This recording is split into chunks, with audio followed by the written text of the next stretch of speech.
دەربی پیرمام با یەکسانبوون کۆتاییات لە درێژەی یاریەکانی گەڕی 22 لە هاوینە هەواری پیرمام یانەی پێشمەرگەی هەولێر بۆ میوانی یانەی ئارارات.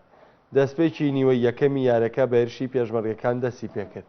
لە مرۆشەوە پێشمەرگە سودمەند بوو کاتێک لە خۆکی 14 غانم کەریم تۆپێکی لە تۆڕی گۆڵی دیدار حامدی گۆڵپارێز یانەی ئارارات گیر کرد و یانەکەی با گۆڵێک پێشخست. دواتر یاریزانان یانەی ئارارات ئالێکس لە هەڵەیەکی کوشندەی بەرگریکاران یانەی پێشمەرگا گۆڵی یەکسانبوونی تۆمار کردەوە. لە دەستپێکی نیوەی دووەمیانەی پێشمەرگەی هەولێر دوای تەنها تێپەڕبوونی دوو خولەک با تۆمارکردنی گۆڵێک لەلایەن غانم کەریمەوە پێشوازیان لەو جێمە کرد. دواتر یانەی ئارارات دیسان لە ڕێگەی ئالێکس لە خولەکی 6 گۆڵی یەکسانبوونیان تۆمار کردەوە. هۆکاری ئەم گۆڵەش دیسان پەیوەندی با کەمتەرخەمی بەرگریکارانی پێشمەرگەوە هەبوو کە وەک پێویست چاودێریە یاریزانیان نەکرد و یارەکەش بە 2 گۆڵ بۆ لایەکیان بەکۆتا هات.